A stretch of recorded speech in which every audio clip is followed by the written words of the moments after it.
Good morning India. नमस्कार, आदाब, सत श्री अकाल मेरे प्यारे दोस्तों। आशा है आप स्वस्थ और मस्त होंगे और अपने जीवन को सकारात्मक दिशा में लेकर चल रहे होंगे। दोस्तों, आज हमारा नेक्स्ट वीक के करंट अफेयर का लेक्चर है, जिसमें करंट अफेयर के विभिन्न बिंदुओं को क्वेश्चन आंसर फॉर्मेट में कवर करेंगे। पिछले हफ्ते जितनी भी घटनाएं हुई उनको हम क्वेश्चन आंसर के माध्यम से देखेंगे कि किस प्रकार से क्वेश्चन आते हो, किस प्रकार से हमें उनको हैंडल करना है। तो पहला प्रश्न है, डिजिटल इंडिया इकोसिस्टम आर्किटेक्चर 2.0 नामक पहल किस मंत्रालय की, यानी इंडिया डिजिटल इकोसिस्टम आर्किटेक्चर 2.0 नामक पहल किस मंत्रालय की है। इसमें आपको बताना है कि कौन सा मंत्रालय इससे संबंधित हो सकता है। गृह मंत्रालय, इलेक्ट्रॉनिक्स और सूचना प्रौद्योगिकी मंत्रालय, कृषि किसान कल्याण मंत्रालय, स्वास्थ्य एवं परिवार कल्याण मंत्रालय। तो हम देखते हैं इसमें हाल ही में इलेक्ट्रॉनिक्स और सूचना प्रौद्योगिकी मंत्रालय द्वारा डिजिटल इंडिया इकोसिस्टम आर्किटेक्चर 2.0 नामक एक ब्लूप्रिंट जारी किया गया। एक पूरा खाका होता है इसमें कि किस तरीके से इसको लेकर चला जाएगा। इंडिया डिजिटल इकोसिस्टम आर्किटेक्चर 2.0 जो है, देश के डिजिटल शासन में एक आदर्श बदलाव का प्रतिनिधित्व करता है। यानी इसका उद्देश्य ये है कि जिसको डिजिटल जो गवर्नेंस है, डिजिटल शासन है, उसमें एक बदलाव लाया जाए जो कि आदर्श रूप से स्थापित हो, जिससे बेहतर नागरिक केंद्रित सेवा वितरण हो सकेगा। जिससे जितनी भी नागरिक सेवा हैं उनका बेहतर क्या हो सकेगा, वितरण हो सकेगा। बेहतर डिस्ट्रीब्यूशन के लिए इसको लाया गया है। यह दस्तावेज बताता है कि सरकार को वेब 3 के लिए अपने डिजिटल बुनियादी ढांचे को कैसे तैयार करना है। जो वेब है, जो वर्ल्ड वाइड वेब है, उसकी कई सारी सीरीज वर्जन आते रहते हैं कि वेब 1, वेब 2, वेब 3। तो वेब 3 के लिए अपने डिजिटल जो इंफ्रास्ट्रक्चर है उसको क्या करेगा, तैयार करेगा। इंफ्रास्ट्रक्चर किसी भी प्रकार की बुनियादी ढांचे का संरचनाएं होती हैं जो कि उस योजना के लिए पर्याप्त विकास के अवसर उपलब्ध कराती हैं। यह एक इंटरऑपरेबल विकेंद्रीकृत नेटवर्क के लिए खुले प्रोटोकॉल का क्या करता है, उपयोग करता है। यानी ऐसा नेटवर्क जो सभी जगह फैला हुआ है, उसको सभी लोग कैसे यूज कर सकते हैं, उसके लिए एक नियम बनाता है। प्रोटोकॉल एक तरीके के नियम होते हैं जो कि नेटवर्किंग के यूज के लिए बनाए जाते हैं, है ना। यह डेटा सशक्तिकरण और डेटा संरक्षण की आवश्यकता को भी रेखांकित करता है। तो इंडिया डिजिटल जो पहल शुरू की गई है 2.0 नामक, उसमें ये पहला उद्देश्य क्या है कि शासन के जितने भी कार्य हैं वो डिजिटल रूप से होने लगे। इसमें वेब 3 का यूज किया जाएगा, है ना। यह इंटरऑपरेबल विकेंद्रित, यानी जितना भी नेटवर्क फैला हुआ है उसके लिए प्रोटोकॉल बनाएगा, डेटा को मजबूत करेगा और डेटा के प्रोटेक्शन को भी ये क्या करेगा, रेखांकित करेगा, यानी कि कैपेबल बनाएगा। अब यहाँ पे हम देखते हैं कि कई सारे हमको क्या दिए गए हैं, रामसर स्थल दिए गए हैं और हमसे पूछा गया है कि कौन सा सही सम्मिलित नहीं है। क्या पूछा गया है, कौन सा सही सम्मिलित नहीं। तो यशवंत सागर मध्य प्रदेश, अभी हाल ही में आपको पता होगा इंदौर का, है ना। चित्राकुंडी पक्षी अभयारण्य तमिलनाडु, हाइगम वेस्टलैंड पंजाब, सालुंग वेटलैंड जम्मू कश्मीर। अब इस चित्राकुंडी ये तमिलनाडु में, हाइगम पंजाब में है या नहीं आपको बताना है, और सालुंग वेटलैंड जम्मू कश्मीर में है या नहीं ये भी आपको बताना है। यानी इनमें से अगर आपको कोई 3 पता है कि ये कंफर्म सही है ना, तो आप एक गलत को निकाल लेंगे, या आपको ये पता हो कि ये नहीं हो सकता, तो आप क्वेश्चन को कर पाएंगे। तो क्वेश्चन के आंसर की फॉर्मेटिंग इसी तरीके से होती है, तो आपको सही पता हो या आपको गलत पता हो। अगर एक आपको पता है तो पूरा आंसर आप फिर हम कर पाएंगे। देखते हैं आगे हम। हाल ही में आपको बता दें कि करंट में जब मैं अभी लेक्चर रिकॉर्ड कर रही हूँ, भारत में 75वें स्वतंत्रता वर्ष मनाया गया। यानी 75 साल पूरे हो गए हमारी स्वतंत्रता को। 76वां स्वतंत्रता दिवस इस साल मनाया गया। और एक उपलब्धि ये भी रही है, इसे हम उपलब्धि नहीं कह सकते क्योंकि रामसर साइट में वही स्थल शामिल किए जाते हैं जिनमें कहीं ना कहीं हमारे डेली जो एक्टिविटीज़ होती है उनके कारण नेगेटिव इफेक्ट पड़ रहा है, यानी उनमें क्षरण हो रहा है, तो उनके संरक्षण के लिए उनको शामिल किया जाता है। तो 75 रामसर स्थल हैं अभी प्रेजेंट में भारत में, है ना। तो इसमें क्या कहा गया कि पहले 54 हुए, 54 से 64 हुए, फिर 11 जोड़े गए तो हो गए 75। देश में कुल 13,26,606 77 हेक्टेयर क्षेत्र को ये रामसर स्थल क्या कहते हैं, कवर करते हैं। यशवंत सागर जो इंदौर क्षेत्र का महत्वपूर्ण पक्षी क्षेत्र है, इम्पोर्टेंट बर्ड एरिया है। वर्तमान में इसका उपयोग मुख्य रूप से इंदौर शहर में पानी की आपूर्ति के लिए किया जाता है। मध्य भारत में दुर्लभ सारस क्रेन यशवंत सागर में ही पाए जाते हैं। दुर्लभ सारस क्रेन जो है वो कहाँ पाए जाते हैं, यशवंत सागर में पाए जाते हैं। अब हम चित्राकुंडी पक्षी अभयारण्य को देख लेते हैं। ये तमिलनाडु के रामनाथपुरम में स्थित है। बिल्कुल सही था हमारा। इसको 1989 में संरक्षित क्षेत्र और पक्षी अभयारण्य के रूप में क्या किया गया था, घोषित किया गया था। इसमें इन चित्राकुंडी पक्षी अभयारण्य में आपको स्पॉट बिल पेलिकन देखने को मिल जाएंगे, लिटिल एग्रेट मिल जाएगी, grey heron, large egret, open bill stork, purple pond heron, ये सारे जल पक्षी आपको देखने कहाँ मिलेंगे, चित्राकुंडी पक्षी अभयारण्य तमिलनाडु में, यानी हमारे भारत के साउथ में। अब हम देखते हैं हाईगम आरक्षण, हाईगम मातृभूमि संरक्षण रिजर्व को देखते हैं। तो हाईगम मातृभूमि संरक्षण रिजर्व कहाँ है, झेलम नदी के बेसिन में। तो झेलम नदी कहाँ बहती है, कश्मीर में। ठीक है, कश्मीर के बारामूला जिले में स्थित है, झेलम नदी के बेसिन में। एक महत्वपूर्ण एंड इम्पोर्टेंट बर्ड एरिया है।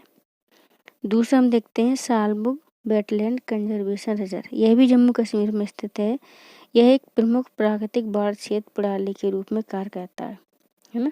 आपको हम बता दें कि वेटलैंड ऐसे स्थल होते हैं जो जल और थल के एक तरीके का मिश्रण होते हैं, यानी कि ये स्थल हो गया और ये जल प्रणाली हो गई, तो इनके बीच का जो ऐसा भाग जहाँ स्थल भी हो जहाँ जल भी हो मिक्सअप, उसको बोलते हैं रामसर साइट, वेटलैंड्स आर्द्र भूमि है ना, यानी जल थल का क्या होता है उसमें सम्मिश्रण पाया जाता है। नेक्स्ट हम देखते हैं हाल ही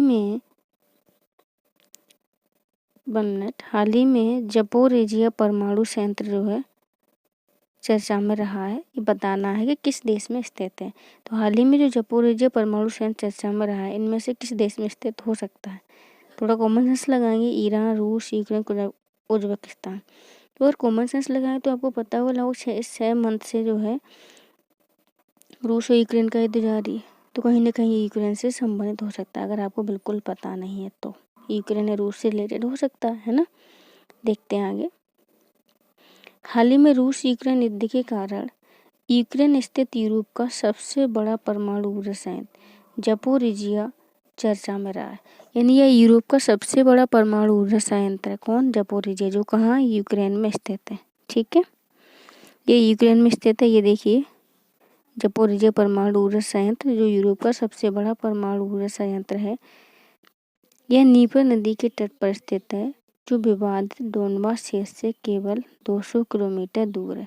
जपोरिजिया परमाणु संयंत्र नीपर नदी के तट पर है और यूक्रेन में है। यह यूरोप का सबसे बड़ा परमाणु ऊर्जा संयंत्र है। ओके, नेक्स्ट हम देखते हैं जपोरिजिया परमाणु ऊर्जा संयंत्र जो है यूक्रेन में स्थित 4 ऑपरेटिंग एनपीपी में से एक है, यानी जो 4 क्रियाशील परमाणु ऊर्जा संयंत्र हैं उनमें से एक है।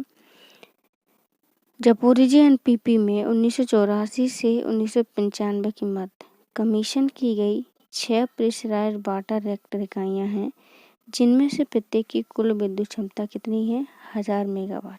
6 इकाइयों में से प्रत्येक की क्षमता कितनी है, 1000 मेगावाट की। तो जपोरिजिया आपको याद रखना यूक्रेन में है और यूरोप का सबसे बड़ा परमाणु ऊर्जा संयंत्र है। अब हम देखते हैं बोस्टॉक 2022 सैन्य अभ्यास। सैन्य अभ्यास हमेशा चर्चा में रहते हैं, पूछे जाते हैं किस देश के बाद स्थित हैं। ये आर्मी का सैन्य अभ्यास है या नेवी का सैन्य अभ्यास है या एयरफोर्स का सैन्य अभ्यास, इस तरीके के प्रश्न बनते हैं। और ये सैन्य अभ्यास कहाँ हुआ है, इन्हीं सैन्य अभ्यास से रिलेटेड यही प्रश्न बनेंगे। तो बोस्टॉक 2022 सैन्य अभ्यास भारत के साथ कौन देश भागीदार है, भारत के साथ किस देश के साथ हुआ है बोस्टॉक 2022। देखते हैं हम बोस्टॉक 2022। हाल ही में चीन ने कहा है कि उसके सैनिक रूस में इस महीने के अंत होने वाले बोस्टॉक 2022 सैन्य अभ्यास में हिस्सा लेंगे। तो ये सैन्य अभ्यास कहाँ हो रहा है, रूस में हो रहा है और इसमें भारत, चीन, रूस, बेलारूस, मंगोलिया, ताजिकिस्तान की सेनाएं भी क्या करेंगी, हिस्सा लेंगी। बोस्टॉक 2022 सैन्य अभ्यास रूस में हो रहा है, इसमें भारत, चीन, रूस, बेलारूस, मंगोलिया, ताजिकिस्तान की सेनाएं भी भाग लेंगी। इसमें 30 अगस्त से 5 सितंबर तक इसका आयोजन होगा। उद्देश्य ये है कि देश की सेनाओं के साथ व्यवहारिक और महत्वपूर्ण सहयोग को क्या करना, गहरा करना। कोई भी डिफेंस जो एक्सरसाइज की जाती है, सैन्य अभ्यास की जाती है, उसका एक ही मतलब होता है कि ज़्यादा से ज़्यादा अपनी सेना को सशक्त करना और जो अपने पड़ोसी देश की सेना के साथ मित्रतापूर्ण संबंधों को स्थापित करना, उनकी स्किल्स को जानना, है ना। साथ ही भाग लेने वाले दलों के बीच रणनीतिक सहयोग के स्तर को बढ़ाना और सुरक्षा खतरों का जवाब देने की क्षमता को मजबूत करना। अगला प्रश्न है, कभी कभी समाचारों में रहने वाला E10 और E20 किससे रिलेटेड है? शायद आपको पता हो क्योंकि खबरों में अक्सर चलता रहता है, नहीं हो तो हम बता देंगे। चलो ऑप्शन देख के पहले आंसर दीजिए। तो हाल ही में प्रधानमंत्री ने 76वें स्वतंत्रता दिवस के भाषण में घोषणा की कि भारत द्वारा पेट्रोल में 10% इथेनॉल का मिश्रण करने का लक्ष्य क्या कर लिया गया है? हासिल कर लिया गया है।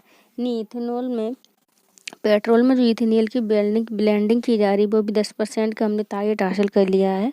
वर्तमान भारत में 10% इथेनॉल को पेट्रोल के साथ मिश्रित किया जा रहा है, जिसे E10 कहा जाता है। भारत ने शुरू में 2030 तक 20% इथेनॉल मिश्रण यानी इथेनॉल ब्लेंडिंग का लक्ष्य रखा था। हालांकि 2021 में नीति आयोग ने इस समय सीमा को कम कर 2025 तक कर दिया है। यानी आपसे पूछे कि भारत ने E20 यानी पेट्रोल में 20% इथेनॉल ब्लेंडिंग का लक्ष्य कब तक रखा है? तो पहले 2030 था, लेकिन अब नीति आयोग ने इसको 2025 कर दिया है। पहले कितना था? पहले 2030 था, अब कर दिया है 2025। और 10% इथेनॉल ब्लेंडिंग का लक्ष्य हम हासिल कर चुके हैं। इथेनॉल ब्लेंडिंग का उद्देश्य होता है कच्चे तेल के आयात पर देश की निर्भरता को क्या करना? कम करना, कार्बन उत्सर्जन में कटौती करना और किसानों की आय को दोगुना करना। क्योंकि इथेनॉल कहीं ना कहीं गन्ने से बनता है, तो किसानों की आय में भी क्या होगी? वृद्धि होगी। इथेनॉल क्या है? एक जैव ईंधन है जो प्राकृतिक रूप से खमीर अथवा एथिलीन हाइड्रेशन जैसी पेट्रोकेमिकल प्रक्रियाओं के माध्यम से शर्करा के किण्वन द्वारा उत्पन्न होता है। जैव ईंधन पर 2018 की जो राष्ट्रीय नीति थी, उसमें इथेनॉल को निम्न रूपों में बांटा गया। पहले पीढ़ी की इथेनॉल 1G और दूसरी पीढ़ी की इथेनॉल 2G। तो जो इथेनॉल खाद्य स्रोतों से मिलते हैं, जैसे गन्ना, गेहूँ, मक्का, गुड़, उनको हम फर्स्ट जनरेशन का इथेनॉल बोलते हैं। और जो इथेनॉल हमको गैर खाद्य पदार्थों जैसे चावल के भूसे, गेहूँ के भूसे, मकई के गोले, मकई के स्टॉक, खोई, बांस, लकड़ी के बायोमास से मिलते हैं, उनको हम सेकेंड जनरेशन का इथेनॉल बोलते हैं। तो समझ में आया? जो इथेनॉल हमको खाद्य पदार्थों से मिलते हैं उनको हम फर्स्ट जनरेशन का इथेनॉल बोलते हैं। जो इथेनॉल हमको गैर खाद्य पदार्थों से मिलते हैं उनको हम बोलते हैं सेकेंड जनरेशन का इथेनॉल। निम्नलिखित में से कौन भारत का राष्ट्रीय जलीय जीव है? चलिए बताइए, तो आपको पता होना ही चाहिए। भारत का राष्ट्रीय जलीय जीव कौन सा है? गंगा डॉल्फिन जो है भारत का राष्ट्रीय जलीय जीव है। गंगा डॉल्फिन क्या है? भारत का राष्ट्रीय जलीय जीव घोषित किया गया है। तो गंगा डॉल्फिन गंगा, ब्रह्मपुत्र, सिंधु, मेघना नदी अफवाह तंत्र में पाई जाती है। गंगा, ब्रह्मपुत्र, सिंधु, मेघना नदी के अफवाह तंत्र में आपको गंगा नदी, गंगा डॉल्फिन देखने को मिलेगी। यह नदी अफवाह तंत्र भारत, नेपाल और बांग्लादेश में स्थित है ना। ये नदियाँ जो हैं गंगा, ब्रह्मपुत्र, सिंधु, मेघना कहाँ कहाँ बहती है? भारत में, नेपाल में और बांग्लादेश में। भारत में गंगा में, चंबल में, घाघरा में, सोन, कोसी, ब्रह्मपुत्र नदी में पाई जाती है। इन गंगा नदी, चंबल नदी, घाघरा नदी, सोन नदी, कोसी नदी, ब्रह्मपुत्र नदी में गंगा डॉल्फिन आपको देखने मिलती है। इसका जो साइंटिफिक नेम है वो प्लेटनिस्टा गैंगेटिका है। यह भारत का राष्ट्रीय जलीय जीव घोषित किया गया था भारत सरकार द्वारा। साइट्स के परिशिष्ट वन में इसको रखा गया है और IUCN ने इसको इंडेंजर्ड घोषित किया है, लुप्तप्राय। तो आपसे पूछ लिया जाएगा कि गंगेटिक डॉल्फिन को IUCN की रेड लिस्ट में किस स्थान पर रखा गया है? तो इंडेंजर्ड कैटेगरी में रखा गया है और साइट्स के परिशिष्ट वन में इसको रखा गया है। और यह भारत का क्या है? राष्ट्रीय पक्षी है, राष्ट्रीय जलीय जीव है। ऑलिव रिडले समुद्री कछुए प्रशांत हिंद यानी प्रशांत महासागर में आपको मिलेंगे, हिंद महासागर में, अटलांटिक महासागरों में, गर्म जल में पाए जाने वाले समुद्री कछुओं की एक मध्य आकार की क्या है? प्रजाति है। IUCN ने ऑलिव रिडले कछुए को वल्नरेबल घोषित किया है। IUCN ने ऑलिव रिडले कछुए को वल्नरेबल घोषित किया है। घड़ियाल एक प्रकार का क्या होता है? एशियाई मगरमच्छ होता है जो अपने लंबे पतले थूथन के कारण अलग आकृति का होता है। मगर की तुलना में इसका जो थूथन होता है, जो आगे का मुंह होता है, वो ज़्यादा लंबा होता है। किसका? घड़ियाल का। इसके प्राकृतिक आवास चंबल नदी, घाघरा नदी, गंडक नदी, गिरवा नदी, रामगंगा नदी और सोन नदी है। यानी इन नदियों में घड़ियाल पाए जाते हैं। घड़ियाल अभ्यारण्य के नाम से चंबल अभ्यारण्य फेमस है। देखते हैं हम। ट्रेडिशनल नॉलेज डिजिटल लाइब्रेरी किस मंत्रालय की पहल है? Most important, traditional knowledge digital library किस मंत्रालय की पहल है? बताइए किस मंत्रालय की हो सकती है। चलिए देखते हैं हम। हाल ही में केंद्रीय मंत्रिमंडल ने पेटेंट कार्यालयों के अलावा यूजर्स के लिए भी पारंपरिक ज्ञान डिजिटल लाइब्रेरी डेटाबेस तक पहुंच की मंजूरी दे दी है। यानी जो लोग पेटेंट, पहले क्या था, जो लोग पेटेंट करा लेते थे और सदियों पर वही लोग इस लाइब्रेरी तक पहुंच पाते थे, लेकिन बिना पेटेंट वाला व्यक्ति भी अब इस लाइब्रेरी की तक अपनी पहुंच उपलब्ध कर सकता है। इस लाइब्रेरी में क्या रहता है, हर प्रजाति के पौधे के बारे में विस्तार से जानकारी रहती है, तो कोई भी इस नॉलेज को गेन कर सकता है। पारंपरिक ज्ञान डिजिटल लाइब्रेरी जो है 2001 में स्थापित भारतीय पारंपरिक ज्ञान का एक प्राथमिक डेटाबेस है। इसे CSIR और आयुष मंत्रालय द्वारा क्या किया गया है, संयुक्त रूप से स्थापित किया गया है। पारंपरिक ज्ञान डिजिटल लाइब्रेरी को CSIR और आयुष मंत्रालय द्वारा स्थापित किया गया है। इसका उद्देश्य जो है प्राचीन और ट्रेडिशनल नॉलेज को बायोपायरेसी एवं गैर कानूनी पेटेंट से क्या करना है, रोकना है। यह सूचना को क्या किया जाएगा, इलेक्ट्रॉनिक फॉर्म में अंतर्राष्ट्रीय मानकों पर वर्गीकृत कर संरक्षण में रखा जाता है, जिससे चोरी नहीं किया जा सके। यह विश्व स्तर पर अपनी तरह का पहला संस्थान है। यह अन्य देशों के लिए एक अनुकरणीय मॉडल के रूप में क्या करता है, कार्य करता है। परंपरागत ट्रेडिशनल लाइब्रेरी जो है उसमें ISM से संबंधित मौजूदा साहित्य जैसे आयुर्वेद, यूनानी, सिद्धा, शोभा रिगपा और युवा शामिल है। यानी आयुष पद्धति के पूरे जो भी इसमें कंपोनेंट है वो सब इसमें शामिल है। इसकी जानकारी और ज्ञान को 5 अंतर्राष्ट्रीय भाषाओं अंग्रेजी, जर्मन, फ्रेंच, जापानी, स्पेनिश में डिजिटल रूप में प्रस्तुत किया गया है। यानी परंपरागत ज्ञान डिजिटल लाइब्रेरी जो है इसमें जो भी डाटा मौजूद रहेगा वो 5 अंतर्राष्ट्रीय भाषाओं में मौजूद रहेगा। कौन कौन सी है, अंग्रेजी, जर्मन, जापानी, फ्रेंच, स्पेनिश। अंग्रेजी, जर्मन, जापानी, फ्रेंच, स्पेनिश, आप इसको याद कर लीजिएगा। अंग्रेजी, जर्मन, जापानी, फ्रेंच, स्पेनिश, 5 भाषाएं। कितनी, 5 भाषाएं। किसकी पहल है ये, CSIR और आयुष मंत्रालय की पहल है। उद्देश्य क्या है, आयुष के जितने भी कंपोनेंट हैं उनके बारे में लोगों को जागरूक करना, ताकि जो इसकी चोरी वगैरह है ना डाटा की वो ना हो सके। परंपरागत ज्ञान डिजिटल लाइब्रेरी दुनिया भर में पेटेंट कार्यालयों को पेटेंट परीक्षकों द्वारा समझने योग्य भाषाओं और प्रारूप में जानकारी प्रदान करता है, ताकि पेटेंट को गलत तरीके से प्राप्त करना संभव न हो। कौन कौन सी 5 भाषाएं, अंग्रेजी, फ्रेंच, जर्मन, जापानी और स्पेनिश। ओके, नेक्स्ट प्रश्न हम देखते हैं, किस देश निम्नलिखित में से किस मध्य एशियाई देश की सीमा कैस्पियन सागर से लगती है? तो इनमें से बताइए, किर्गिस्तान, ताजिकिस्तान, तुर्कमेनिस्तान और उज्बेकिस्तान। यानी कैस्पियन सागर से किसकी सीमा लगती है, देखते हैं हम। कैस्पियन सागर जो है दुनिया की सबसे बड़ी खारे पानी की झील है। इसको सागर बोला जाता है, झील नहीं बोला जाता। यह दुनिया का सबसे बड़ा अंतर्देशीय जल निकाय है, जिसे दुनिया की सबसे बड़ी झील या पूर्ण समुद्र के रूप में क्या किया गया है, वर्गीकृत किया गया है। इस सागर की सीमा कजाकिस्तान, तुर्कमेनिस्तान, ईरान, अजरबैजान, रूस को क्या करती है, स्पष्ट करती है। इसके लिए एक सिंपल सा फॉर्मूला है, तारीख। T से तुर्कमेनिस्तान, A से अजरबैजान, R से रूस, I से ईरान और K से कजाकिस्तान। ठीक है, तो कजाकिस्तान, तुर्कमेनिस्तान, ईरान, अजरबैजान की सीमा इसको लगती है। यह काकेकस पर्वत जो कैस्पियन सागर है वो काकेकस पर्वत के पूर्व में और मध्य एशिया के विशाल मैदान के पश्चिम में। यानी काकेकस पर्वत हो गया तो इसके पूर्व में आपको कैस्पियन सागर मिलेगा, और मध्य एशिया के विशाल मैदान जो होते हैं, यहाँ मध्य एशिया के विशाल मैदान है ना, उसके ये पश्चिम में मिलेगा। ठीक है, समझ में आया। ये मध्य एशिया के विशाल मैदान होगा, एक काकेकस पर्वत हो गया, तो बीच में क्या हो गया आपका, कैस्पियन सागर हो गया।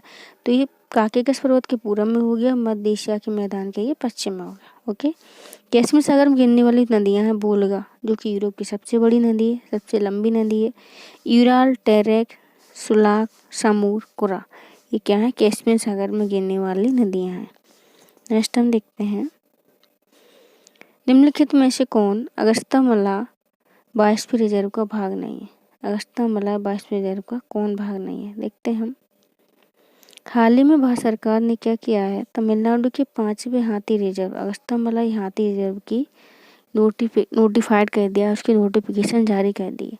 नागालैंड में सिंगफन हाथी रिजर्व 2018 में सूचित होने के बाद यह देश का 31वां हाथी रिजर्व हो गया। तो 30वां हाथी रिजर्व कौन सा होगा? नागालैंड का सिंघफन। और 31वां होगा अगस्त्यामलाई हाथी रिजर्व, तमिलनाडु। अब हम अगस्त्यामलाई बायोस्फीयर रिजर्व के बारे में जान लेते हैं। यह रिजर्व जो है पश्चिमी घाट के सबसे दक्षिणी छोर पर स्थित है। चलिए यहाँ एक प्रश्न बताइए कि पश्चिमी घाट भारत के कितने राज्यों में फैला हुआ है? ये आंसर आपको देना है। अगस्त्यामलाई रिजर्व भारत के पश्चिमी घाट के सबसे दक्षिणी छोर में स्थित है। यह 3500 वर्ग किलोमीटर क्षेत्र में क्या है? फैला हुआ है। तमिलनाडु के तिरुनेलवेली, कन्याकुमारी जिले, केरल के तिरुवनंतपुरम, कोल्लम जिले इसके अंतर्गत आते हैं। तमिलनाडु के 2 जिले कौन कौन से? तिरुनेलवेली, कन्याकुमारी, और केरल के भी 2 जिले तिरुवनंतपुरम और कोल्लम इसके अंतर्गत आते हैं। इसके अंतर्गत उष्णकटिबंधीय पारिस्थितिक वन पाए जाते हैं। यहाँ पौधों की 2254 यानी 2254 प्रजातियाँ पाई जाती हैं, जिसमें 400 कैसी हैं? लोकल प्रजातियाँ हैं। 2254 प्रजातियों में से 400 लोकल प्रजातियाँ हैं। अगस्त्यामलाई बायोस्फीयर रिजर्व में 3 वन्यजीव अभयारण्य और 1 टाइगर रिजर्व शामिल है। कौन कौन से हैं? देखें, पहले तो सेंदुरनी वन्यजीव अभयारण्य, पेपारा वन्यजीव अभयारण्य, नैयर वन्यजीव अभयारण्य, ये 3 वन्यजीव अभयारण्य हो गए। 1 टाइगर रिजर्व में कलाकड़ मुंडन थोराई टाइगर रिजर्व। तो अगस्त्यामलाई जो बायोस्फीयर रिजर्व है वो अपने में 3 वन्यजीव अभयारण्य, 1 टाइगर रिजर्व को क्या करता है? शामिल करना है। सेंदुरनी, पेम्पारा, नैयर वन्यजीव अभयारण्य है, कलाकड़ क्या है? टाइगर रिजर्व है। ओके। बांदीपुर जो है वो कर्नाटक में है, यह इस रिजर्व का भाग नहीं है। अगला हम देखते हैं, हाल ही में समाचारों में रहा उदार शक्ति युद्ध अभ्यास किस देश के साथ आयोजित किया जाता है? चलिए बताइए, उदार शक्ति युद्ध अभ्यास किस देश के साथ आयोजित किया जाता है? तो हाल ही में उदार शक्ति नामक द्विपक्षीय युद्ध अभ्यास का आयोजन मलेशिया में हुआ है। यह भारत और मलेशिया की जो एयरफोर्स है उनके मध्य हुआ है। इसमें सुखोई 30 MKI C-17 विमानों के साथ युद्ध अभ्यास में भाग लिया गया। पहला द्विपक्षीय एयरफोर्स का जो एक्सरसाइज थी, जो वायुसेना अभ्यास था, वो 2018 में हुआ था। तो उदार शक्ति, पहला उदार शक्ति कब हुआ था? 2018 में, भारत और मलेशिया के मध्य।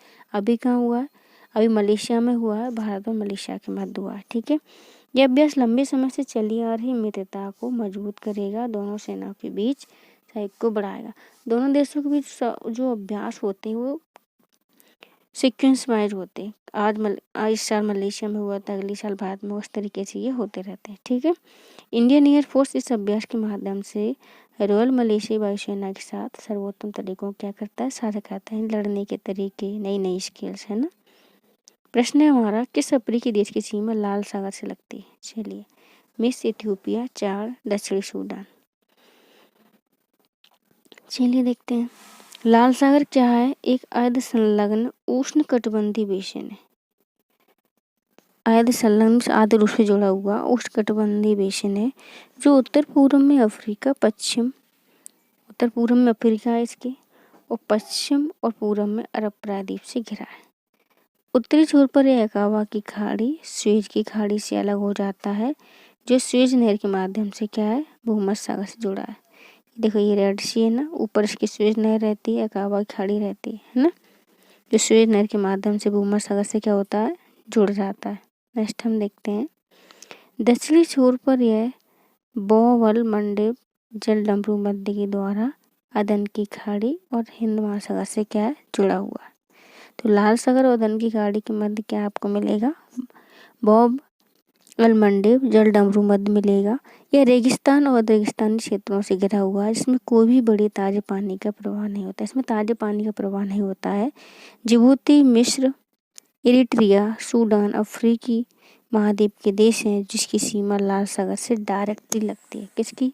जिबूती की, मिस्र की, इरिट्रिया की और सूडान की। ये अफ्रीकी महाद्वीप के देश हैं जो कि लाल सागर से अपनी सीधा साझा करते हैं। ये देखो, ये रेड सी हमारा है ना, और रेड सी में ये देखिए मिस्र हो गया आपका, ये सूडान हो गया, ये इरिट्रिया हो गया, और इसके नीचे ये देखेंगे तो ये हो गया आपका जिबूती।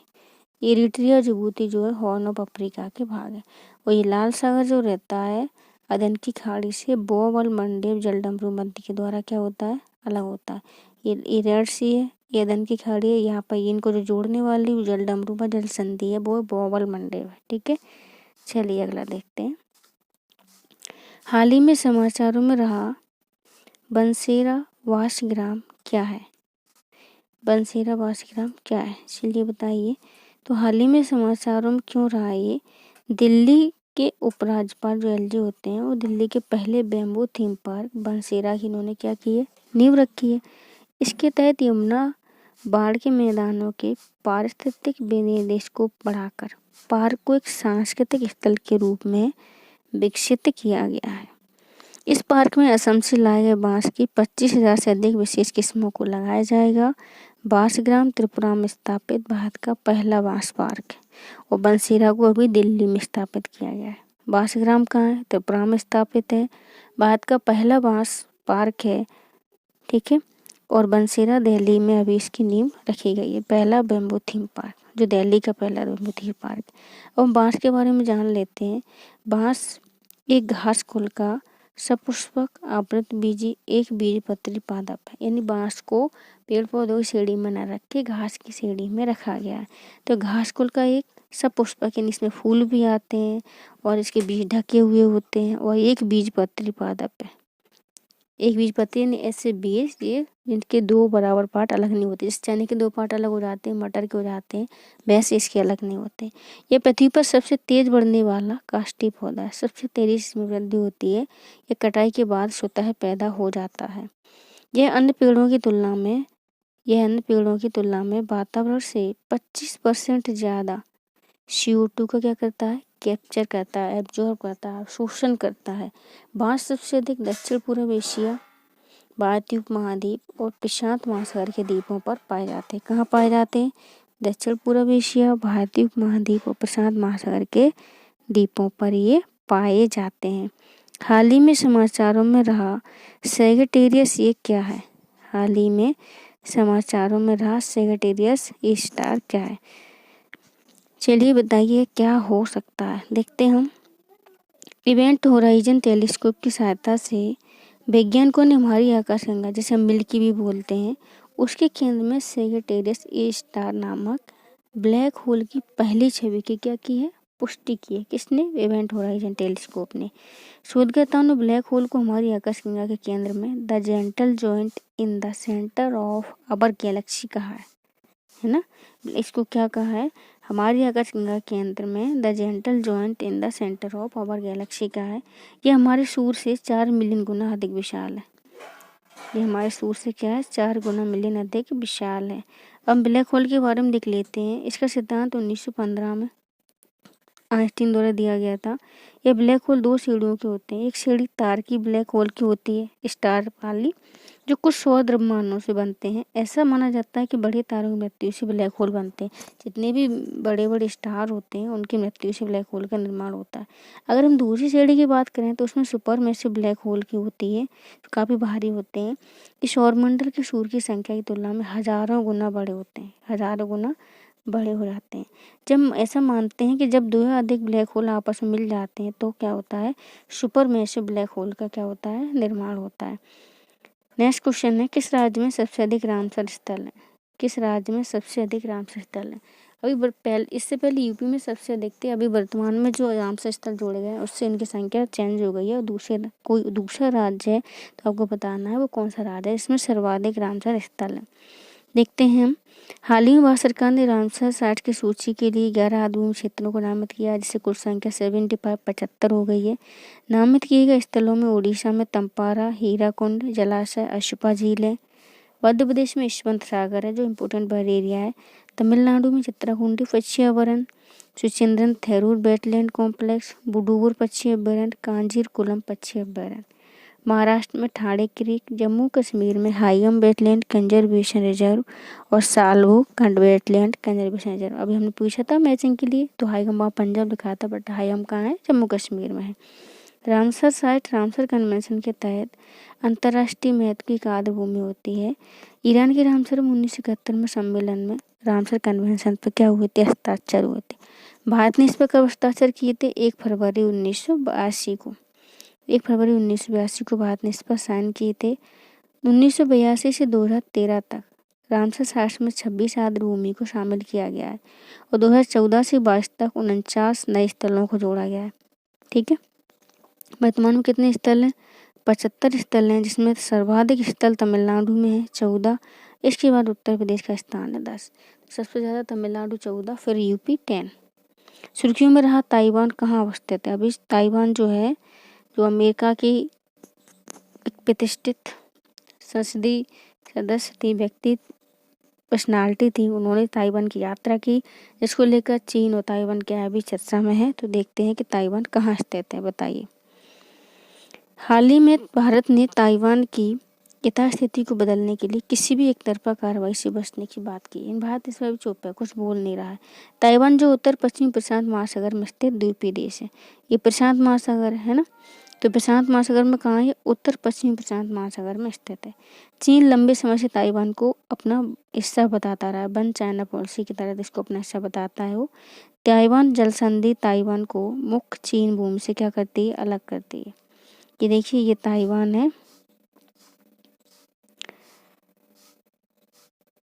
ये ताइवान है, और यहाँ पर जो रहती है वो ताइवान जल संधि रहती है, वो चाइना की मुख्य भूमि से इसको क्या करती है? अलग करती है। ताइवान जल संधि। ताइवान जो है पूर्वी चीन सागर के दक्षिण में स्थित है। पूर्वी चीन सागर के दक्षिण में और दक्षिण चीन सागर के उत्तर में। देखें इधर, देखिए मैप में दिखाते हैं। ये देखिए, ये ताइवान है, ये साउथ चाइना सी है, और ये क्या है? नॉर्थ, जो पूर्व चीन सागर है। पूर्व चीन सागर के तो ये दक्षिण में है, ठीक है, और दक्षिणी चीन सागर के क्या है? ये उत्तर में। समझ में आया? पूर्वी चीन सागर के दक्षिण में ताइवान है और दक्षिण चीन सागर के उत्तर में ताइवान है। देखते हैं हम। ताइवान के पूर्व में फिलीपीन सागर स्थित है, यानी ताइवान फिलीपीन सागर के पश्चिम में स्थित है। जो भी करंट में लोकेशन चर्चा में रहती हैं, बहुत इंपॉर्टेंट रहती हैं एग्जाम की पर्पज़ से, तो आपको इनकी लोकेशन पता करनी चाहिए और इनको मैप में देखना चाहिए। ताइवान की राजधानी ताइपे ताइवान के उत्तरी छोर पर मगर तट से दूर स्थित है। ओके, तो ताइवान कहाँ स्थित है? पूर्वी चीन सागर के दक्षिण में, दक्षिण चीन सागर के उत्तर में, फिलीपीन सागर के पश्चिम में। ओके, नेक्स्ट हम देखते हैं कौन सी नदी जो है यमुना की सहायक नदी नहीं है। चलिए बताइए, कौन सी नदी जो है यमुना की सहायक नदी नहीं है? आंसर आप ही को देना। हाल ही में दिल्ली सरकार ने बाढ़ का क्या किया? अलर्ट जारी किया है। कहा है कि यमुना नदी का जलस्तर खतरे के निशान को पार कर गया है। यमुना नदी का जो उद्गम होता है वो बंदरपुर सेड़ी पर स्थित यमुनोत्री हिमनद से होता है। बंदरपुर सेड़ी में यमुनोत्री हिमनद से। यमुना के दाहिने तट की जो सहायक नदियाँ चंबल, सिंध, बेतवा, केन, और बाएं तट की टोंस, हिंडन, सेंगर और रिंद। ठीक है, टोंस, हिंडन, सेंगर और रिंद। हिमालय प्रदेश में टोंस यमुना की सबसे बड़ी सहायक नदी है। टोंस का उद्गम मध्य प्रदेश से होता है। प्रयागराज के निकट एक गंगा नदी मिल जाती है। आपको बताना है कि टोंस का उद्गम मध्य प्रदेश के किस स्थान से होता है। ठीक है, ये गंगा की सबसे बड़ी नदी है। कौन? यमुना। बागमती जो है गंगा की सहायक नदी है, लेकिन ये नेपाल में बहती है, नेपाल और बिहार वाले एरिया। यमुना की सहायक नदी नहीं है, ये नेपाल में बहती है। ठीक है, भारत के जैव विविधता के संदर्भ में प्रायद्वीपीय रॉक अगमा टर्माइट हिल गीको क्या है? बताइए। भारत की जैव विविधता के संदर्भ में प्रायद्वीपीय रॉक अगमा टर्माइट हिल गीको क्या है? देखते हैं हम क्या है। पक्षी है, प्राइमेट है, सरीसृप है, उभयचर। तो हम देखेंगे कि भारतीय विज्ञान संस्थान Indian institute of science Bengaluru द्वारा प्रायद्वीपीय रॉक अगमा पर किया गया एक अध्ययन शहरीकरण और संरक्षण पर क्या है? हमको फोकस प्रदान करता है, कुछ जानकारी प्रदान करता है। प्रायद्वीपीय रॉक अगमा जो है दक्षिणी भारत में चट्टानी पहाड़ियों पर पाई जाने वाली छिपकली की एक प्रजाति है। ठीक है, IUCN status least concern LC, IUCN की रेड लिस्ट में इसको लीस्ट कंसर्न सूची में रखा गया है। ठीक है, दक्षिण भारत में लगभग 16 डिग्री नॉर्थ 50 के दक्षिण में पश्चिमी घाट, दक्षिण आर्कोट, नल्लामलाई पहाड़ियाँ, नीलगिरी पहाड़ी के क्षेत्रों में यह पाई जाती है। कौन है ये? छिपकली है। टर्माइट हिल हीको भी दुर्लभ छिपकली की प्रजाति है। यह मध्य दक्षिण भारत में क्या है? पाई जाती है। अब हम अगला प्रश्न देखते हैं। भारत मौसम विज्ञान विभाग किस मंत्रालय के अधीन कार्यरत है? किस मंत्रालय के अधीन कार्य है? तो बताइए जल्दी से। तो हाल ही में क्या हुआ है, जलवायु परिवर्तन के कारण इस वर्ष पूरे देश में मानसूनी वर्षा असमान रही है, कहीं कम कहीं ज़्यादा। राजस्थान के इलाकों में भी देखें, जो कि रेगिस्तानी इलाका है, बहुत कम वर्षा होती है। इस वर्ष बहुत ज़्यादा वहाँ वर्षा हुई है, बाढ़ जैसी स्थिति को देखने को मिल रही है। इस मौसम की घटनाओं की सटीक पूर्वानुमान लगाने वाली एजेंसियाँ जैसे IMD है ना, राष्ट्रीय मौसम विज्ञान संस्थान की गंभीर रूप से इसकी प्रभावित हुई है, क्योंकि जो उसने अनुमान लगाया था वो अनुमान के अकॉर्डिंग वर्षा नहीं हुई है, कहीं कम कहीं ज़्यादा हुई है। तो भारत का जो मौसम विज्ञान विभाग है ना, भारत सरकार के पृथ्वी विज्ञान मंत्रालय के अंतर्गत आता है। यानी इसकी जो एजेंसी, नोडल एजेंसी कौन है? पृथ्वी विज्ञान मंत्रालय। स्थापना 1875 में हुई थी, हेडक्वार्टर नई दिल्ली में। इसका कार्य वही मौसम के भविष्यवाणी करना, पूर्वानुमान लगाना, भूकंप विज्ञान के लिए जिम्मेदार एजेंसियाँ है। ठीक है, यानी मौसम संबंधी अवलोकन करती है, गंभीर मौसम की घटनाओं की प्रतिक्रिया करती है, चेतावनी अलर्ट जारी करती है। एग्रीकल्चर इंडस्ट्री और जो वाटर रिसोर्सेज हो गए उनके मैनेजमेंट, तेल की खोज, देश के लिए रणनीतिक रूप से कई सारी गतिविधियों का कार्य करती है। विश्व आदिवासी दिवस कब मनाया जाता है? विश्व आदिवासी दिवस ये आपको बताना है कि कब मनाया जाता है। तो ये 9 अगस्त को क्या मनाया गया है? विश्व आदिवासी दिवस मनाया गया है। संयुक्त राष्ट्र की घोषणा के अनुसार 1994 से इसको मनाया जा रहा है। दुनिया की स्वदेशी आबादी के अधिकारों को बढ़ावा देना इसका उद्देश्य है। साथ ही उनके योगदानों को स्वीकार करना। स्वदेशी लोग वैश्विक मुद्दों जैसे पर्यावरण संरक्षण हेतु कार्य करते हैं, क्योंकि जितने भी आदिवासी लोग हैं वो पर्यावरण के प्रति ज़्यादा समर्पित हैं, उनका संरक्षण करते हैं। 2022 में स्वदेशी लोगों के अंतर्राष्ट्रीय दिवस का जो विषय है वो पारंपरिक ज्ञान के संरक्षण और प्रसारण में स्वदेशी महिलाओं की भूमिका है। भारत की जनगणना की बात करें तो 2011 के अकॉर्डिंग 11 करोड़ ST हैं, जो कि 8.6% है टोटल आबादी का। जनजातीय आबादी दृष्टि से भारत विश्व का दूसरा सबसे बड़ा देश है। और भारत में सबसे ज़्यादा ST कहाँ पाई जाती? तो आपके MP में पाई जाती है, 21.1%। शाही की रणनीति यानी प्रोक्यूरमेंट स्ट्रेटजी किससे संबंधित है? बताइए, प्रोक्यूरमेंट स्ट्रेटजी किससे संबंधित है? हाल ही में चीन और अमेरिका के बीच अमेरिकी कांग्रेस की स्पीकर नैन्सी पेलोसी की ताइवान यात्रा को लेकर चीन और अमेरिका में तनाव पैदा हो गया है। इस बीच चीन और ताइवान के बीच जारी तनाव में ताइवान की युद्ध की शाही रणनीति चर्चा में रही है, प्रोक्यूरमेंट जो स्ट्रेटजी है। इसे 2008 में US नेवल वॉर कॉलेज के शोध प्रोफेसर विलियम S. मरे द्वारा प्रस्तावित किया गया था। जो प्रोक्यूरमेंट स्ट्रेटजी है, शाही की रणनीति है, एक कमजोर राज्य की सुरक्षा को मजबूत करने पर केंद्रित असम्मित युद्ध की रणनीति है। यानी अमेरिका का ये मानना है कि ताइवान कमजोर राज्य है तो हमें उसकी रक्षा करनी चाहिए, अपनी रणनीति खुद ही बना लेता है सारे विश्व में पैर पसारने के लिए। इस रणनीति में दुश्मन की कमजोरी का फायदा उठाने के बजाय उसकी ताकत का फायदा उठाया जाता है। अच्छा, निम्नलिखित में से कौन सा देश तुर्की राज्यों के संगठन का सदस्य नहीं है? तुर्की राज्यों के संगठन का कौन सा देश सदस्य नहीं है, बताइए। चलिए देखते हैं। तुर्की राज्यों के संगठन को 2009 में एक अंतर सरकारी संगठन के रूप में स्थापित किया गया था। तो तुर्की राज्यों का संगठन क्या है? 2009 में स्थापित इंटर गवर्नमेंटल ऑर्गेनाइजेशन। ओके, उद्देश्य तुर्की राज्यों के बीच व्यापक सहयोग को बढ़ावा देना। इसके 4 संस्थापक सदस्य थे, अजरबैजान, कजाकिस्तान, किर्गिस्तान और टर्की। अक्टूबर 2019 में बाकू में आयोजित 7वें शिखर सम्मेलन में उज्बेकिस्तान पूर्ण सदस्य के रूप में इसमें शामिल हुआ और नवंबर 2021 में 8वें शिखर सम्मेलन में तुर्कमेनिस्तान संगठन के पर्यवेक्षक के रूप में शामिल हुआ।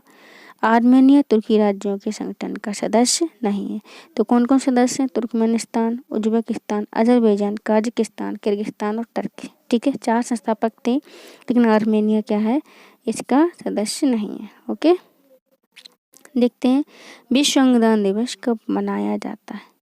विश्व अंगदान दिवस कब मनाते हैं, बताइए जल्दी से। चलिए देखते हैं। 13 अगस्त को विश्व अंगदान दिवस मनाया जाता है। ओके, उद्देश्य क्या है अंगदान के महत्व के बारे में? क्या अवेयरनेस बढ़ाना, लोगों को इसके लिए संकल्प लेने के लिए प्रोत्साहित करना। 1954 में पहली बार अंगदान किया गया था। इसके लिए निर्धारित प्रक्रिया को डॉक्टर जोसेफ मरे द्वारा संचालित किया गया। बाद में उन्हें अंग प्रत्यारोपण में प्रगति के लिए 1990 में फिजियोलॉजी या मेडिसिन के क्षेत्र में नोबेल दिया गया था। चिकित्सा का नोबेल किसे मिला था? जोसेफ मरे को 1990 में अंग प्रत्यारोपण में प्रगति के लिए। बाद में बता दें, किसी भी उम्र के लोग अपने अंग की जरूरतमंद व्यक्ति को क्या कर सकते हैं? दान कर सकते हैं। WHO के अनुसार भारत में लगभग 0.01% लोग अंगदान करते हैं, यानी अवेयरनेस कम है इसलिए, है ना। लोगों को लगता है कि हमारा, अरे भैया आपके डेड बॉडी मरने के बाद वैसे भी किसी काम की नहीं रहने वाली, तो आपके शरीर का अगर कोई अंग, कोई ऑर्गन किसी को जीवन दान दे सकता है तो उसमें क्या बुराई है। आप तो वैसे भी किसी काम के नहीं रहे ना, आपको जला दिया जाएगा। तो थोड़ी सी सच अवेयरनेस लाइए। ये पुरानी मान्यताओं में मत रहिए, जलने के बाद स्वर्ग नरक कुछ नहीं होता है, सब यही है ना। पंचायत उपवन अनुसूचित क्षेत्रों तक विस्तार अधिनियम पेशा किस समिति की सिफारिशों पर आधारित था। तो पेशा अधिनियम जो था भूरिया समिति की सिफारिशों पर क्या था, आधारित था। चर्चा में क्यों रहा है, हाल ही में छत्तीसगढ़ सरकार द्वारा पेशा नियमावली 2022 को लागू किया गया है। पेशा अधिनियम 1996 में आया था भूरिया समिति की सिफारिशों के बाद, ठीक है। इसका उद्देश्य क्या था, जितने भी अनुसूचित क्षेत्र हैं उनमें पंचायतों के प्रावधान है उनको विस्तारित करना, उनके लिए पारंपरिक ग्राम सभाओं के माध्यम से सुशासन सुनिश्चित करना। ओके, इस कानून के तहत निर्णय लेने वाली प्रक्रिया की पारंपरिक प्रणाली को क्या दी गई है, मान्यता दी गई है। 5वीं अनुसूची में शामिल 10 राज्य को इसमें लागू किया गया है, यानी पेशा को 5वीं अनुसूची में शामिल 10 राज्यों में लागू किया गया है। पेशा के तहत ग्राम सभा को पूर्ण शक्तियां दी गई। किसको दी गई हैं, ग्राम सभा को। राज्य विधायकों को पंचायतों और ग्राम सभाओं के समुचित कार्य को सुनिश्चित करने के लिए एक सलाहकार की भूमिका दी गई। राज्य विधायिका कैसी रहेगी, सलाहकार की भूमिका में रहेगी, और ग्राम सभा को सारी शक्तियां हैं। ग्राम सभा को प्रत्यायोजित शक्तियां मतलब ऐसी होती है, राज्य सरकार ने कोई नियम बनाया तो बोल लिया अधिकारियों कर्मचारियों से ग्राम सभा से कि आप अपने अकॉर्डिंग इसमें रूल्स जोड़ सकते हैं कि ये होना चाहिए, ये होना चाहिए, ये होना चाहिए। उन्होंने बस एक खाका बना के तैयार कर दिया, भरना आपको, तो इसको बोलते हैं प्रत्यायोजित विधान, है ना। इन शक्तियों में किसी उच्चतर संस्था की स्थापना के द्वारा कटौती नहीं की जा सकती। ग्राम सभा को पूर्ण शक्तियां हैं, इन्हें अपने निर्धारित कार्य करने की पूरी स्वतंत्रता होगी। पेशा के प्रावधानों कार्यान्वयन के लिए पंचायती राज मंत्रालय नोडल मंत्रालय, पूछ सकते हैं किसी ग्राम सभा को, नोडल मंत्रालय पंचायती राज मंत्रालय है और राज्य विधायक का सहायक के रूप में कार्य करेगी, ठीक है। अगला हम देखते हैं एकलव्य मॉडल आवासीय विद्यालयों की स्थापना का उद्देश्य क्या था, बताइए। तो हम देखते हैं हाल ही में जनजातीय मामलों के मंत्रालय द्वारा एकलव्य मॉडल आवासीय विद्यालय के छात्रों के साथ क्या किया गया है, वर्चुअली डायलॉग किया गया है, संवाद किया गया है। वर्चुअल मीन्स ऑनलाइन रूप से, फिजिकल न मिलके। एकलव्य मॉडल आवासीय विद्यालय जो होते हैं भारतीय जनजातियों के लिए मॉडल आवासीय विद्यालय बनाने की क्या एक योजना है। 97-98 में शुरू हुई थी। जो दूरस्थ एरिया होते हैं उनमें अनुसूचित जनजाति के छात्रों को मध्यम और उच्च स्तर गुणवत्ता शिक्षा प्रदान करने के लिए, ठीक है। तो किसके लिए शुरू की गई थी, ये जनजातीय लोगों के लिए, दूरस्थ के छात्र होते हैं उनको मध्यम और उच्च स्तर की शिक्षा प्राप्त करने के लिए। इसकी स्थापना 50% से अधिक अनुसूचित जनजाति आबादी वाले प्रत्येक ब्लॉक और न्यूनतम 20,000 जनजाति आबादी वाले स्थानों पर की जाएगी। यानी ऐसे जनजाति स्थान जहाँ पर 50% जनजाति आबादी है या फिर न्यूनतम 20,000 जनजाति आबादी, वहाँ पर इन स्कूलों की स्थापना होगी। अनुच्छेद 275(1) के तहत इनको अनुदान प्रदान किए जाते हैं, ठीक है। ये दिए गए अनुदानों द्वारा स्थापित हैं। ईएमआरएस का परिचालन करने हेतु नवोदय विद्यालय समिति के समान जनजातीय कार्य मंत्रालय के तहत एक स्वायत्त सोसाइटी की क्या की गई है, स्थापना की गई, जो इसको क्या करेगी, देखेगी। वर्तमान में देश भर में पहले 384 से अधिक कार्यात्मक एकलव्य स्कूल जो हैं ये खेल और कौशल विभाग में ट्रेनिंग देते हैं और लोकल जो आर्ट होता है और कल्चर होता है उसका प्रोटेक्शन करते हैं और विशेष अत्याधुनिक सुविधाओं पर क्या करते हैं, ध्यान केंद्रित करते हैं। अगला हम देखेंगे खबरों में चर्चित डिजिटल कॉमर्स के लिए ओपन नेटवर्क पहल किस मंत्रालय से संबंधित है, चलिए देखते हैं। तो डिजिटल कॉमर्स के लिए ओपन नेटवर्क पहल जो है इसको माइक्रोसॉफ्ट ने सरकार के नेतृत्व में क्या किया गया है, इसमें शामिल होने का निर्णय लिया। किसने, माइक्रोसॉफ्ट ने, तो इसलिए चर्चा में। तो डिजिटल कॉमर्स के लिए ओपन नेटवर्क पहल वाणिज्य और उद्योग मंत्रालय की पहल है। इसे उद्योग संवर्धन आंतरिक व्यापार विभाग द्वारा लॉन्च किया गया। किसकी पहल है, वाणिज्य उद्योग मंत्रालय की। लॉन्च किसने किया है, DPIIT ने। एक ओपन सोर्स प्लेटफॉर्म, इसका उद्देश्य डिजिटल कॉमर्स का विकेंद्रीकरण और लोकतांत्रिकरण करना है। ओपन सोर्स प्लेटफॉर्म ऐसा होता है जिसे कोई भी यूज कर सकता है ना। या देश के किसी भी हिस्से में अमेजन और फ्लिपकार्ट की भांति छोटे व्यापारियों और मोम एंड पॉप स्टोर को उपभोक्ता तक पहुंचाने की अनुमति देगा। भारत के ई-कॉमर्स में वैश्विक कारोबारियों का दबदबा बढ़ रहा है, जिससे छोटे कारोबारियों का प्रवेश मुश्किल हो गया है ना। तो जो ओपन डिजिटल जो प्लेटफॉर्म है, तो ओएनडीसी निजर एक ऑपरेटर संचालित प्लेटफॉर्म केंद्रित मॉडल से एक सुविधा संचालित इंटरऑपरेबल ओपन नेटवर्क मॉडल पर होगी, जिससे क्या है, परंपरागत ई कॉमर्स के वैश्विक कारोबारियों के दबदबे को कम किया जा सकेगा। अगला प्रश्न है हमारा, हाल ही में किस देश ने सबसे पहले ब्लू बॉन्ड जारी किया था? तो ब्लू बॉन्ड सबसे पहले किसने जारी किया था, देखेंगे हम। तो भारतीय जो सेबी है भारत का, उसने संधारणी वित्त के लिए क्या किया गया है, ब्लू बॉन्ड प्रस्तावित किए। किसने? सेबी ने, security exchange board of India ने ब्लू बॉन्ड प्रस्तावित किए। ब्लू बॉन्ड जो होते हैं, जो समुद्र और उसके इकोसिस्टम की रक्षा हेतु परियोजनाओं को वित्त पोषित करने के लिए जारी किए जाने वाले बॉन्ड होते हैं। यानी जो समुद्र है उसका जो इकोसिस्टम है उसके संरक्षण के लिए जो बॉन्ड जारी किए जाएंगे वही होंगे ब्लू बॉन्ड, है ना। यानी समुद्री जो भी जैव विविधता होती है, जो रिसोर्सेज होते हैं, उनको ब्लू से सिंचित करते हैं, इसलिए ब्लू बॉन्ड बोला गया है। ये ब्लू बॉन्ड जो है संबंधी मत्स्य पालन, प्रवाल वित्तियों, संवेदनशील इकोसिस्टम की सुरक्षा, प्रदूषण और अम्लीकरण को कम करने वाली परियोजनाओं के लिए क्या किए जाते हैं, जारी किए जा सकते हैं। पहला ब्लू बॉन्ड जो है 2018 में सीशेल्स द्वारा जारी किया गया था, जिसे विश्व बैंक द्वारा $5 मिलियन की गारंटी प्रदान की जाती है। पहला किसने जारी किया था? सेशेल्स ने। यह जो सस्टेनेबल डेवलपमेंट गोल 14 जो कि लाइफ वैल्यू वाटर यानी पानी के नीचे जीवन से संबंधित है, उसकी प्रगति में सहायक होगा। आपको 17 सस्टेनेबल डेवलपमेंट गोल वो आपको याद होने चाहिए, है ना। तो 14वां किससे संबंधित है? लाइफ वैल्यू वाटर, पानी के नीचे जीवन से संबंधित है। देखते हैं, हाल ही में चर्चा में रहा मिशन रफ्तार किससे संबंधित है? तो मिशन रफ्तार क्या है, देखेंगे हम। हाल ही में केंद्रीय रेल मंत्री ने कहा है कि मिशन रफ्तार एक स्टैंड एलोन परियोजना नहीं है, अकेली परियोजना नहीं है। इसके तहत धन के समग्र आवंटन और उपयोग की मात्रा पूर्व निर्धारित नहीं की जा सकती है। मिशन रफ्तार जो ट्रेनों की गति बढ़ाने की दृष्टि से 2016-17 में इसकी घोषणा की गई थी, 2016-17 के रेल बजट में। ओके, मिशन में क्या है, मालगाड़ियों की औसत गति को दोगुना करना, अगले 5 वर्षों में सभी गैर उपनगरीय यात्री ट्रेनों की औसत गति को 25 किलोमीटर प्रति घंटे तक बढ़ाने का लक्ष्य। मिशन का नेतृत्व रेलवे बोर्ड में क्रॉस डिसिप्लिनरी मोबिलिटी निदेशालय द्वारा किया जा रहा है। ओके, तो ट्रेनों की गति को बढ़ाना जो मालगाड़ी होती हैं। कभी कभी समाचारों में रहने वाले ब्रू-रियांग समुदाय किस राज्य से संबंधित है? जो जनजातियाँ होती हैं, इनके समुदाय होते हैं, काफ़ी चर्चा में रहते हैं, उनसे एग्जाम में कोई नहीं कोई प्रश्न बन ही जाता है। तो देखते हैं हम ब्रू-रियांग कौन है। ब्रू-रियांग समुदाय जो त्रिपुरा में अपने नए निवास पर स्वतंत्रता दिवस मनाया इन्होंने।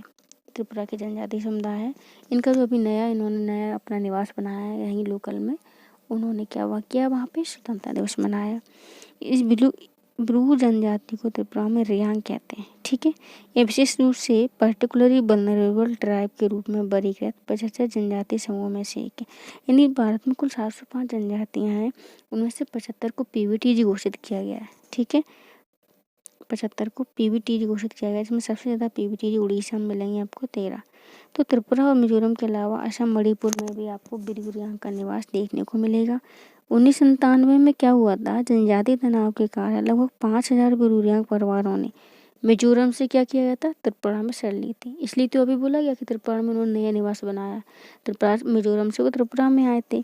2018 में भारत सरकार, मिजोरम और त्रिपुरा सरकार और ब्रू-रियांग के जो उनके रिप्रेजेंटेटिव होते, प्रतिनिधि होते, उनके बीच क्या हुआ, एक समझौता हुआ और ब्रू-रियांग परिवारों को दी जाने वाली सहायता की गई, बढ़ाई गई, ठीक है।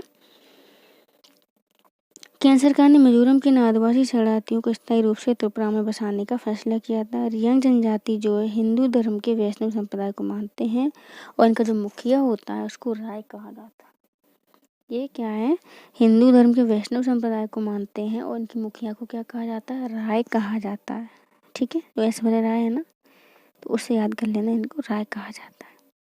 नेक्स्ट हम देखेंगे, निर्भय मोबाइल ऐप किस राज्य की पुलिस ने लॉन्च किया है? चलिए बताइए, निर्भय मोबाइल ऐप जो केरल पुलिस द्वारा लॉन्च किया गया है, ठीक है। यह एक ऐप iOS एंड एंड्रॉइड आधारित प्लेटफॉर्म पर उपलब्ध है। यह प्रेस एंड होल्ड बटन है, दबाओ और उसको दबा के रखे रहो, तो ये पुश बटन पर आ जाता है। यानी कहीं भी आप ऐसी कंडीशन में जहाँ आपको लगता है कि एक पैनिक बटन इसको बोल सकते हैं कि आपको किसी की हेल्प की ज़रूरत है, तो आप उसको प्रेस और होल्ड करके रख सकती हैं, जिससे कि आपको हेल्प मिलेगी। आपातकालीन सहायता के समय से पर मौजूद बटन को दबाकर 5 सेकंड तक उसे होल्ड करना होता है। इसके बाद क्या होता है, आपातकालीन संदेश आपकी जो नज़दीकी पुलिस स्टेशन पहुंच जाता है और पुलिस को विश्वास है कि चेतावनी संकेत यूजर की मैसेज अदालत में अत्यंत मूल्यवान साक्ष्यों से अपराधियों पर मुकदमा चलाया जा सकता है। तुरंत पुलिस आपकी हेल्प करेगी। ओके, अगला प्रश्न है, प्रसिद्ध पार्श्व गायक सुवर्णा का संबंध किस भाषा से है? देख लेंगे सुवर्णा क्यों चर्चा में रही है। हाल ही में वह कन्नड़ भाषा की प्रसिद्ध पार्श्व गायिका, जैसे कि हमारी लता मंगेशकर जी पार्श्व गायिका थी, तो हाल ही में कन्नड़ भाषा की प्रसिद्ध पार्श्व गायिका सुवर्णा का निधन हो गया है। पार्श्व गायक हैं ये, सुवर्णा मतलब नील है। सुवर्णा पहले कन्नड़ गायक थे। उनके गीत काडू कुडूर ओडी बेंडिट्टा कन्नड़ भाषा है तो ऐसे ही लिखा जाएगा। उसके लिए राष्ट्रीय पुरस्कार मिला था इनको। और राष्ट्रकवि कुवेंपु द्वारा लिखित बारिशु कन्नड़ दिंडी मामा गाने के बाद वो कर्नाटक में क्या हो गए थे, फेमस हो गए थे। दशकों तक कन्नड़ संगीत की दुनिया में छाए रहे। उन्हें सुगमा संगीत के क्षेत्र में योगदान के लिए जाना जाता है। कन्नड़ कविता संगीत के लिए एक निर्धारित शैली है। कन्नड़ में कविता संगीत की निर्धारित शैली है सुगमा। ठीक है। WHO का दक्षिण पूर्व एशिया में क्षेत्रीय कार्यालय कहाँ पर है, बताइए। जो विश्व स्वास्थ्य संगठन है, कोविड हो गया, मंकी पॉक्स हो गया, टोमेटो फ्लू हो गया, LCD जो बीमारी हो गई, कई सारे कारणों से WHO 2019 लेकर अभी तक लगातार काफ़ी बार चर्चा में रहा है। तो आपको बताना है कि दक्षिण पूर्व एशिया में इसका क्षेत्रीय कार्यालय, इसके 6 क्षेत्रीय कार्यालय हैं। दक्षिण पूर्व एशिया में कहाँ है। WHO के बारे में आपको सारा पता होना चाहिए, काफ़ी इंपॉर्टेंट ऑर्गेनाइजेशन है। हाल ही में WHO ने मंकी पॉक्स का नाम बदलने का फैसला किया, इसलिए सुर्खियों चर्चा में रहा है। WHO क्या है, UN की विशेष एजेंसी है, स्पेशल एजेंसी है और 1948 में गठन हुआ था। जेनेवा स्विट्जरलैंड में हेडक्वार्टर है और दक्षिण पूर्व एशिया क्षेत्रीय कार्यालय नई दिल्ली में स्थित है। ठीक है। तो रियो ग्रांडे नदी का उद्गम कहाँ होता है, ये आपको बताना है। वो आपको ये बताना है कि किन दो देशों की सीमा बनाती है, जल्दी फटाफट, है ना। तो बीते दिनों क्या हुआ, रियो ग्रांडे नदी जो चर्चा में रही है, यह उत्तर अमेरिका की 5वीं सबसे लंबी और दुनिया की 20वीं सबसे लंबी नदी है। उद्गम इसका कैम्बी पर्वत कोलोराडो से होता है। कुल लंबाई 3060 किलोमीटर है। तो कहाँ से उद्गम होता है, कैम्बी पर्वत कोलोराडो से। एक अमेरिका और मैक्सिको की क्या प्राकृतिक सीमा बनाती है। मैंने प्रश्न किया था ना किन देशों की सीमा बनाती है, तो अमेरिका और मैक्सिको की प्राकृतिक सीमा बनाती है। इसका मुहाना मैक्सिको खाड़ी में है, यानी मैक्सिको खाड़ी में गिरती है। कोलोराडो पर्वत से निकलकर मैक्सिको खाड़ी में गिरती है और मैक्सिको खाड़ी में सैंडी डेल्टा का क्या है, निर्माण करती है। सैंडी डेल्टा, है ना। अगला प्रश्न है हमारा, भारतीय ध्वज संहिता किस वर्ष लागू हुई थी। भाई हमने आज़ादी के 75 वर्ष पूरे किए हैं, तो ध्वज संहिता में हाल ही में कुछ चेंज किया गया था। पहले ध्वज खादी का भी बनाया जाता था, अब ध्वज के निर्माण को चेंज किया गया, प्लास्टिक का भी बना सकते हैं और उसको टेक्निकल और मशीन द्वारा भी बना सकते हैं। कई सारे चेंजेज हुए, तो ध्वज संहिता क्या है, चर्चा में रही, किस वर्ष लागू की गई थी, बताइए। तो 75 स्वतंत्रता दिवस नहीं, मतलब 76वां स्वतंत्रता दिवस था। 75 वर्ष हमने पूरे किए थे। तो लोगों को अपने घरों में तिरंगा फहराने हेतु प्रोत्साहित करने के लिए हर घर तिरंगा अभियान चलाया गया। देश में राष्ट्रीय ध्वज का उपयोग, प्रदर्शन और फहराना निर्देशों के एक व्यापक सेट द्वारा निर्देश होता है, जिसे राष्ट्रीय ध्वज संहिता कहते हैं। राष्ट्रीय ध्वज संहिता में बताया जाता है कि आप ध्वज को कैसा उपयोग करेंगे, उसका प्रदर्शन और कैसे फहराएंगे। निर्देशों की व्यापक सेट, है ना, इसे बोलते हैं। यानी कैसे फहराना है, कैसे इसका निर्माण होगा, कैसे प्रदर्शन होगा। 26 जनवरी 2002 को प्रभावी हुई थी राष्ट्रीय ध्वज संहिता और इसकी राष्ट्रीय ध्वज के प्रदर्शन के लिए कानूनी परंपराओं, प्रथाओं, निर्देशों को क्या करती है, बतलाती है। उसमें पूरी चीज़ों को क्या करती है, समाहित करती है। क्या कानून है, क्या परंपराएं, प्रथाएं।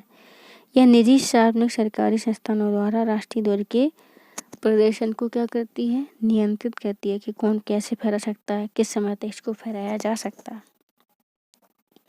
हाल ही में भारत और मलेशिया के बीच कौन सा हवाई अभ्यास शुरू हुआ, अगर आपको याद हो तो ऊपर हम कृष्ण को डिस्कस कर चुके हैं, और अगर याद है तो आंसर जल्दी से दीजिए, है ना। तो भारत और मलेशिया के बीच हाल ही में उड़ान शक्ति अभ्यास हुआ है, वो मलेशिया में हुआ है। 2018 में पहला उड़ान शक्ति हुआ था। तो हाल ही में इंडिया की एयरफोर्स, मलेशिया की एयरफोर्स के बीच पहला द्विपक्षीय सैन्य अभ्यास उड़ान शक्ति शुरू हुआ, है ना। इसका अभ्यास जो है कुआंतन शहर मलेशिया में हुआ। इसमें भारत की सुखोई 30 MKI C-17 ने भाग लिया। ओके।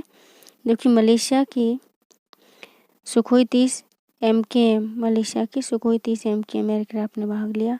4 दिन के इस अभ्यास के दौरान दोनों देशों की सेना के क्या करेंगी, अभी 30 अगस्त से शुरू होगा, सितंबर तक चलेगा, उसमें दोनों सेनाएं भाग लेंगी। तो आसक्ति किसके बीच हुआ है, भारत और मलेशिया की वायुसेना के बीच होने वाला क्या है, ये युद्धाभ्यास है। तो आज का लेक्चर हम यहीं ख़त्म करते हैं, समाप्त करते हैं। आई होप आपको चीज़ें क्लियर हुई होंगी, लेकिन अगर आपको कोई डाउट रहता है तो कमेंट बॉक्स आपके लिए खुला है। एकदम डेमोक्रेसी, आर्टिकल 19 का पूरा उपयोग करें, सभ्य भाषा का प्रयोग करें, अपनी फीडबैक ज़रूर दें, है ना, और लाइक करें ज़्यादा से ज़्यादा।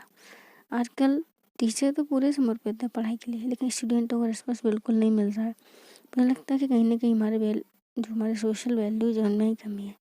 क्योंकि अगर कहीं इतनी कोशिशों के बाद, इतनी मेहनत के बाद अगर किसी टीचर को कभी कोई परेशानी आती है तो मुझे नहीं लगता कोई स्टूडेंट खड़ा हो सकता है। क्योंकि जो स्टूडेंट फ्री में लाइक नहीं कर सकते, घर बैठे इनके पैसे नहीं लग रहे हैं, लाइक करने में इनको प्रॉब्लम हो रही, तो टीचर की हेल्प कैसे करेंगे अगर कोई प्रॉब्लम आ गई तो। बड़ा ही सोचनीय विषय है। चलिए अपना ख्याल रखिए, स्वस्थ रहें, मस्त रहें। गुड लक, गुड बाय, जय हिंद, जय भारत।